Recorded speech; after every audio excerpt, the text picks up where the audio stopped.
안녕하세요. 이엄맘의 최식 요리 시간입니다. 이제 조금 있으면 한국의 최대의 명절 설날이 돼요. 자, 이엄맘이 설 전에 어떤 음식을 할까 생각하다가 역시 설날에 떡이 빠져서는 안 되죠. 그래서 떡과 그리고 기름진 음식을 많이 먹는 설날. 좀 과식할 수 있죠. 그래서 옛날에 우리 선조들은 참 지혜로웠던 것 같아요. 그 기름진 음식을 잘 소화시키도록 우리 전통 음료인 식혜, 항상 설날에 식혜를 만들어서 옛날 어르신들이 드셨어요. 왜 그런가 생각해 보니까 이 식혜가 삭힌 음료수잖아요. 그래서 우리 몸속에 들어가서 아마 효소의 역할을 했던 것 같아요. 그래서 기름진 음식도 잘 소화시켜주는 식혜가 바로 설날에 빠져서는 안 되는 음료수죠. 그래서 이엄맘이 떡과 식혜, 자, 떡을 드실 때 식혜랑 같이 곁들여서 드시면 아주 좋겠죠. 근데 떡을 오늘 2개를 할 거예요. 식혜까지 3가지 종류의 그 요리를 해야 되는데 이엄맘이 좀 부지런하게 바쁘게 나갈 테니까 연필과 펜을 뜨시고 아주 바쁘게 따라오셔야 될 거예요. 자, 첫 번째로 식혜 만드는 것을 한번 설명해 드리려고 해요. 자, 식혜의 가장 중요한 재료는 바로 엿기름. 이엄맘이 어렸을 때 어르신들이 엿질금이라는 말도 사용하셨어요. 그래서 보통 보리로 만들죠. 이 엿기름이 200g이 필요하고요. 엿기름 200g에 해당하는 생수가 1.8리터나 아니면 2리터, 2리터까지도 괜찮아요. 그래서 생수를 준비해 주시면 되고, 자, 여기에 들어가는 자, 생강이 한 20g 정도가 필요해요. 그리고 밥 한 주걱. 이왕이면 좀 고슬고슬한 밥이 좋아요. 밥 한 주걱이 필요하고 꿀 한 3분의 2컵 정도가 필요해요. 이엄맘이 오늘 할 식혜는 그냥 식혜가 아니고 단호박 식혜예요. 그래서 단호박을 잘 쪄가지고 제가 이렇게 물만 받아놨어요. 이렇게 건더기는 버리고 200cc 생수에 단호박 물을 예쁘게 이렇게 해놨는데 저희 남편이 우체국에 갔다가 이 단호박 식혜를 한 잔 얻어 마시고 왔어요. 집에 와서 하는 말이 단호박 식혜 정말 맛있더라 그러는 거예요. 이엄맘이 또 이 기회를 놓칠 수 없죠. 그래서 이엄맘도 그대로 한번 따라해 봤어요. 그래서 이 식혜는 사실 재료가 그렇게 많이 들어가진 않아요. 아주 간단한 음료수고 요 정도면 될 것 같고요. 자, 이제 식혜를 하기 전에 자, 식혜 먼저 물을 좀 부어야 돼요. 생수를 이렇게 부어서 손으로 조물딱 해서 이 물을 좀 받아야 돼요. 자, 제가 이것까지 하면 2리터인데 그래서 2리터까지 안 해도 될 것 같아요. 이렇게 해서 먼저 손으로 조물딱 해주세요. 왜냐하면 이 엿기름 안에 있는 그러한 여러 가지 성분들이 잘 껍질에서부터 분리되어 나와야 되거든요. 그래서 우리는 이 물로 식혜를 하잖아요. 그러니까 엿기름 안에 있는 것들이 물로 잘 우려 나오고 잘 빠지도록 손으로 이렇게 조물딱 해주시는 거예요. 어떤 분들은 이렇게 해서 좀 담궈 놓기도 해요. 그런데 이엄맘은 그냥 손으로 만져서 바로바로 그냥 하려고 해요. 자, 조물딱 이렇게 해서 만지고 뽀얀 물이 나와서 충분히 좀 나왔다 싶으면 그때는 이것을 체에 한번 걸러 주셔야 돼요. 자, 큰 볼을 하나 준비하시고, 왜냐하면 찌꺼기 말고 우리는 물만 사용할 거기 때문에 잘 이렇게 해주세요. 그리고 이 과정을 한 2~3번 반복하셔야 돼요. 2~3번 반복하시면 안에 있는 여러 가지 성분들이 깔끔하게 나올 수 있는데 사실 그럴 만한 시간이 없죠, 우리는. 그래서 이엄맘은 그냥 한 번만 하도록 하겠어요. 이렇게 해서 이것으로 끝나는 게 아니에요. 좀 이렇게 해볼까? 이것으로 끝나는 게 아니고 좀 시간이 좀 걸리는 건데 뭐냐 하면 여기에서 이 상태로 물을 이렇게 그냥 받아놔요. 이 받아놓은 물을 한 1시간 정도 가만히 두면 밑에 앙금이 가라앉잖아요. 식혜에 이 앙금이 들어가면 식혜가 탁해지거든요. 색깔이 맑지가 않아요. 탁해지기 때문에 이 앙금은 버려야 되고 위에 물만 이렇게 따라야 되거든요. 그렇게 하기 위해서 이 물을 한 1시간 정도는 이렇게 가만히 둬야 돼요. 그래서 아주 고운 면보나 고운 채 같은 데다가 이렇게 다시 한번 걸러주는 일을 하셔야 돼요. 그래서 가능하면 앙금이 들어가지 않을수록 더 좋거든요. 아주 맑고 깨끗하고 맛있는 식혜가 돼요. 자, 이엄맘은 근데 오늘 뭐 그냥 해야 되겠어요. 면보를 이렇게 잘 덮고 자, 이렇게 해서 이것을 좀 앙금을 가라앉히는 시간이 필요하고요. 이엄맘은 그냥 앙금을 충분히 가라앉혀서 이렇게 윗물만 하기에는 좀 시간이 부족하니까 그냥 이런 면보자기에 한번 이렇게 걸리겠어요. 그래서 물만 밑으로 내려갈 수 있도록 그새 앙금이 많이 가라앉았어요. 자, 이렇게 해서 조금씩 물을 부어주시고, 그래서 이 과정을 여러 번 반복하다 보면 한 3번 정도 반복하다 보면 우리가 맑은 물만 사용할 수 있어요. 자, 그래서 한 번 하실 때 한 엿기름 한 400g이나 500g 정도 하시면 아주 충분한 두고두고 며칠 동안 드실 수 있을 정도의 양이 나오죠. 자, 앙금이 많이 나왔어요. 그 짧은 시간에도 앙금이 이렇게 나왔는데 이게 오랫동안 받칠 때는 앙금이 더 많이 나오겠죠? 자, 이렇게 해서 이 면보자기가 아주 촘촘하다 보니까 물이 잘 빠지지 않아요. 자, 그래서 자, 이렇게 해서 한번 자, 보니까 보자기가 너무 촘촘해서 물이 잘 빠지질 않는데 한번 손으로 짜볼까요? 짜서 맑은 물만 우리가 사용할 수 있도록. 자, 그래서 제가 지금 이 전기밥솥에 안에 그 밥솥에다가 이 물을 받고 있어요.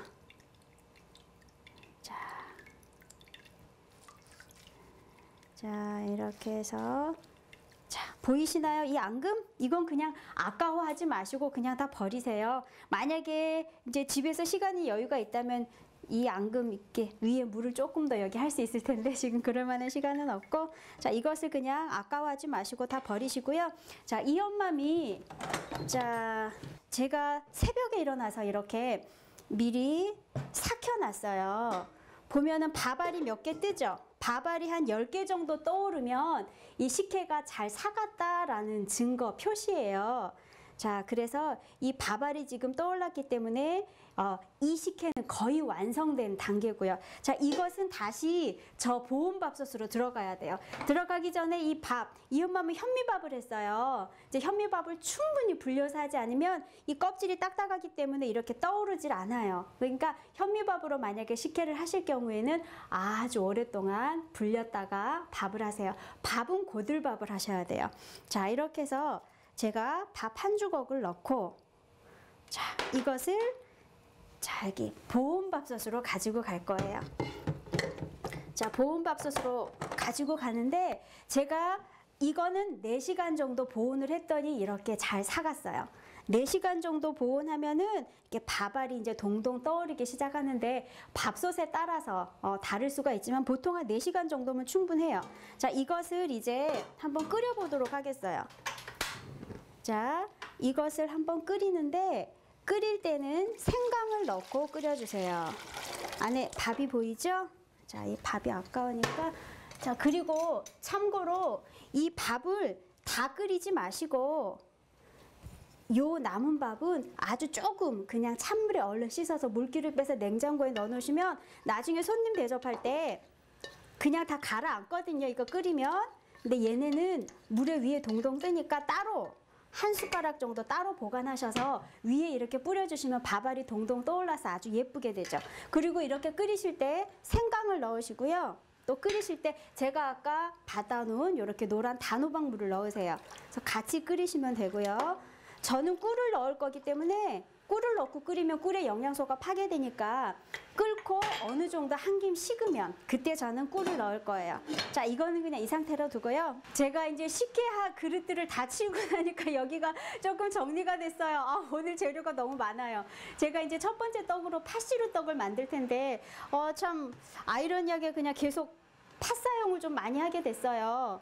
팥치루떡하고 그 다음에 흑미 영양찰떡인데 제가 여기 이걸 담아놨으니까 흑미 영양찰떡을 먼저 해야 되겠어요. 재료 소개를 하자면 찹쌀가루 8컵이 필요하고 찰흑미가루, 찹쌀 흑미죠. 2컵이 필요해서 총 10컵의 분량의 떡 재료고요. 여기에 들어갈 것은 뭐 여러 가지 준비되는 견과류를 넣으시면 되는데 피스타치오 아몬드 한 큰술, 잣 한 큰술, 그리고 여기 밤 한 10개, 대추 한 뭐 13, 14개, 그 다음에 이 땅콩, 찐 땅콩 한 반 컵 정도가 필요해요. 자, 이 모든 재료들을 잘 섞으시고, 자, 제가 예전에 말씀드렸는데 찹쌀떡을 할 때는 찹쌀떡 2컵당 물 한 큰술 제가 말씀드렸죠? 이거는 총 10컵이기 때문에 원래 물을 5큰술 해야 되는데 찹쌀은 그렇게 물을 많이 먹지 않으니까 이 엄마는 4큰술 정도만 하겠어요. 자, 4큰술 정도만 해서, 왜냐하면 이렇게 많이 하니까 쉽게 질어질 수가 있어요. 그리고 한 번에 찹쌀떡을 하실 때 10컵 이상 안 하시는 게 좋아요. 왜냐하면 이 찹쌀떡을 할 때 찹쌀이 익으면서 막 이렇게 처지잖아요. 쭉쭉 늘어지고 처지잖아요. 그래서 밑에 수증기 구멍을 막을 수가 있어요. 그래서 떡이 덜 익을 수가 있기 때문에 최대 10컵 정도까지만 한 번 하실 때 하시면 되고요. 그래서 이 엄맘은 10컵. 그리고 이 찹쌀떡은 다 하고 나면 부피가 좀 줄어들어요. 원래 그 쌀가루보다 부피가 줄어드니까 그거를 감안하셔야 돼요. 자, 그래서 손으로 물주기를 하고 손으로 잘 비벼주세요. 왜냐하면 그래야 이 쌀가루의 수분이 잘 골고루 배고 그렇기 때문에 잘 이렇게 손으로 비벼주셔야 돼요.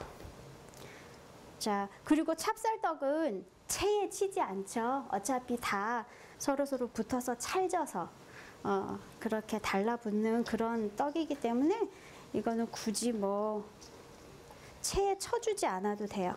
그래서 총 10컵의 물을 찹쌀가루에 제가 물 4큰술을 넣고 지금 물주기를 하고 있어요. 자, 이 상태에서 아주 간단하거든요, 떡은. 자, 잘 섞어진 것 같아요. 잘 섞어졌으면 여기다가 이제 모든 견과류를 이제 넣어야 되겠죠? 지금 식혜가 끓고 있어요. 식혜는 한 10분에서 15분 정도 끓여주시면 돼요. 10분에서 15분 정도 끓여서 이제 한 김 식으면 그때 꿀을 넣어주시면 돼요. 자, 이제 그만해도 비벼도 될 것 같아요. 자, 이 상태에서 하나씩 넣어 볼까요?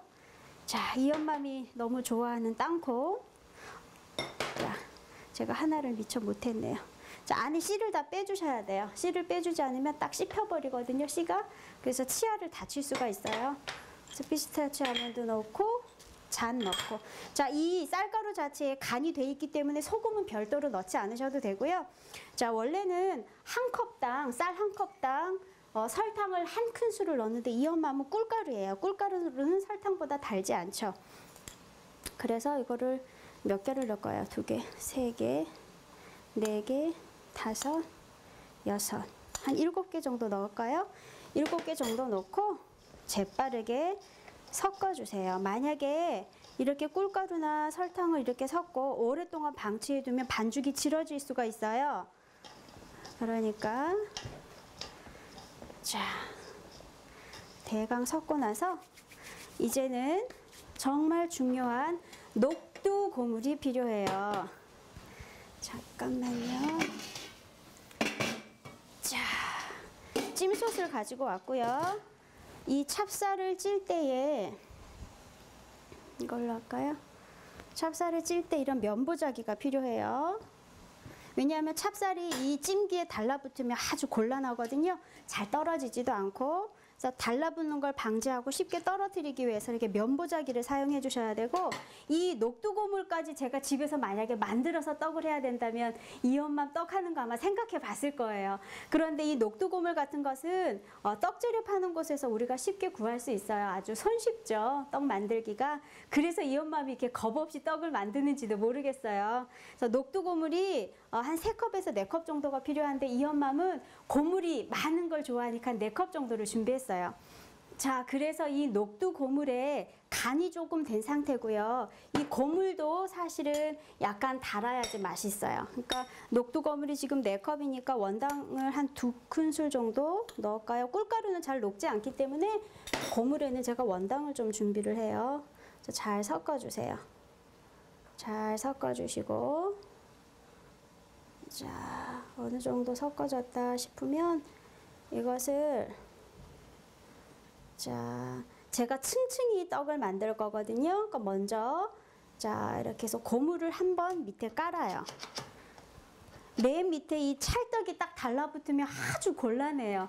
이 면보자기 이거 빨기가 아주 곤란하거든요. 이 고물을 먼저 이렇게 깔아요. 그러면 쉽게 우리가 떨어지겠죠?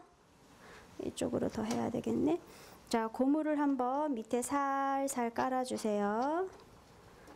자, 고물을 한번 깔고, 그 다음에 쌀가루를 넣어야 돼요. 자, 고물이 골고루 가게. 자, 쌀가루 이제 깔고, 자, 쌀가루를 하나 얹습니다. 쌀가루를 하나 얹고, 자, 쌀가루를 2번에 나눠 쌀 거니까 한 반 정도 깔면 돼요. 너무 이렇게 세게 누르면은 수증기가 올라올 구멍이 다 막혀버려요. 그러니까 살살살, 손으로 살살살 이렇게 만져주시고, 그 다음에 이 위에 또 뭘 깔까요? 또 고물을 깔아야죠? 자, 이 위에다가 또 고물을 깔아요. 노란색 녹두 고물이 아주 먹음직스러워 보이겠죠? 자, 또 고물을 깔고, 이제 또 뭘 깔까요? 자, 우리 센스 있는 우리 시청자는 아실 거예요. 자, 이제 남은 쌀가루를 마저 깔아야죠. 자, 남은 쌀가루를 얹고, 자, 다 해야 되겠네요. 자, 그 다음에 나머지 고물을 한번 올려보도록 하겠어요. 자, 이게 좀 이렇게 많이 올라온 것처럼 보여도 사실 찌고 나면 푹 아주 반 이상으로 줄어들어요. 그래서 양이 그렇게 많다고 생각 안 되실 거예요. 자, 이렇게 해서 고물을 잘 깔았으면 면보자기를 한번 이렇게 잘 둘러주세요. 자, 그래서 지금 물이 끓고 있어요. 반드시 끓는 찜기에, 물이 끓고 있는 찜기에 이걸 올리셔야 되거든요. 제가 한번 올려볼까요? 자, 물솥에 물을 한 3분의 1이나 4분의 1 정도 넣고 이렇게 올린 다음에 불을 최대한 강하게 해주세요. 불을 최대한 세게 해서 30분 찌고 불을 끄고 5분 뜸을 들이면 돼요. 자, 이제 하나 또 남았죠. 우리가 해야 될 또 한 가지 팥시루떡 할 건데, 팥시루떡의 이 고물은 만들 수가 있어요. 제가 아침에 팥을 잘 쪄놨어요. 물기 없이 포슬포슬하게 쪄야 돼요. 그래서 보통 불리지 않은 팥 2컵을 압력밥솥에 찐다 하면 물은 한 3컵 반에서 4컵 정도 넣으시면 돼요. 자, 그래서 한번 보세요. 손으로 이렇게 잘 으깨지면 아주 잘 된 거고요. 이것을 대강 이렇게 찧어주시면 돼요. 자, 이것을 대강 찧어주세요.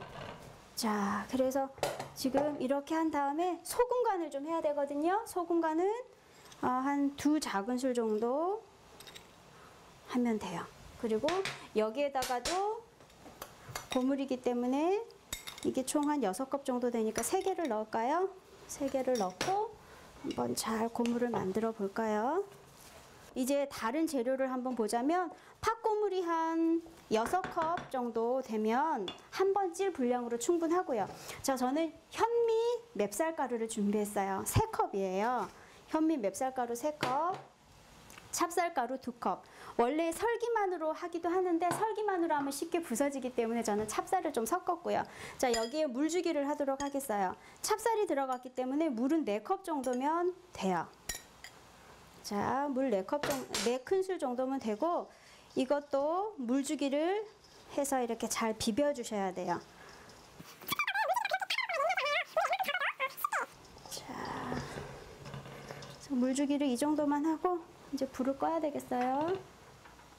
불을 꺼서 식히고, 자, 이것을 한번 체에 내리기 위해서, 자, 넓은 이쪽으로 한번 옮겨보고, 자, 이 상태에서 체에 한번 내리도록 해보겠어요. 체에 내리는 거 그때 봤죠?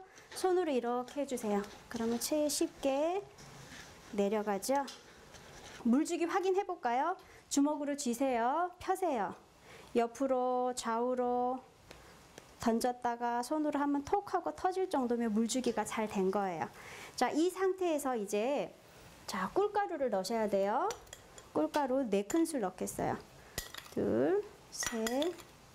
자, 4큰술 넣고 잘 섞어주세요. 저 찜기가 2단이니까 지금 저 찰떡 위에 올려도 되겠어요. 자, 여기 보면 제가 사각 틀을 준비했어요. 사각 틀 안에 이것들을 이렇게 넣어서, 이왕이면 모양이 사각형이면 예쁘잖아요. 그래서 이런 식으로 제가 찔 거고, 자, 이 고물을 바닥에 한번 까세요. 고물에서 물이 충분히 빠지지 않아서 약간 진 듯하네요. 자, 고물을 밑에 잘 깔고 빈틈 없이 깔아주셔야 나중에 쪄졌을 때 예쁘겠죠. 그래서 손으로 빈틈 없이 한번 잘 깔아주세요. 자, 이렇게 잘 깔아서 그 위에 쌀가루를 한번 올릴까요? 쌀가루 한번 올리고, 이 쌀가루도 2번에 나눠서 할 거기 때문에 그거 감안하신 다음에 계산하시고 하시면 돼요. 자, 손으로 꾹꾹 누르지 말고 살살 펴서, 자, 손으로 살살 펴서 그 다음에 또 고물을 한번 올리고, 이것도 찹쌀처럼 그렇게 완전히 많이 줄어들진 않지만 이것도 이렇게 높았다가 찌면 좀 낮아져요. 그거 감안하시면 돼요. 중간에. 자, 그래서 이 엄마미 아주 듬뿍 올렸어요. 자, 듬뿍 올린 이 떡을 또 찌러 갈 겁니다. 이렇게 찔 때 수증기가 떨어질 수 있으니까 이런 면보 같은 것으로 한번 다 잘 덮어주세요. 자, 이렇게 한번 덮어서 가볼까요? 이렇게 해서 2단 찜기가 참 편해요. 한 번에 2가지 떡이 되니까. 자, 이렇게 해서,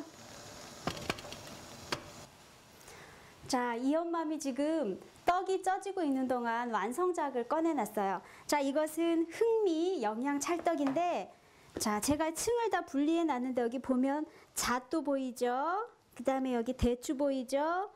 또 어딨나? 밤도 보이고, 이렇게 밤도 보이고, 제가 고물을 좀 넉넉하게 뿌려서 이렇게 녹두고물이 먹음직스럽게 보여요. 자, 그래서 이런 떡은 손님이 왔을 때, 자, 이거 제가 만들었어요 라고 이렇게 대접하면 손님이 깜짝 놀라시겠죠? 자, 떡은 방앗간에서만 만들 수 있다라는 고정관념을 아마 깨시는 좋은 시간이 되셨을 것 같아요. 그래서 흑미 영양찰떡 이렇게 담아놨고, 자, 이것은 단호박 식혜예요. 아주 색깔이 예쁘죠? 제가 단호박 식혜에 노란색 잣을 좀, 하얀색 잣을 좀 띄워서 색깔이 더 예뻐 보이는데, 아주 먹음직스럽고 맛있어 보여요. 자, 그래서 이 식혜를 준비했고, 이것은 팥시루떡, 아까 아침에 만들어 놓은 팥시루떡이에요.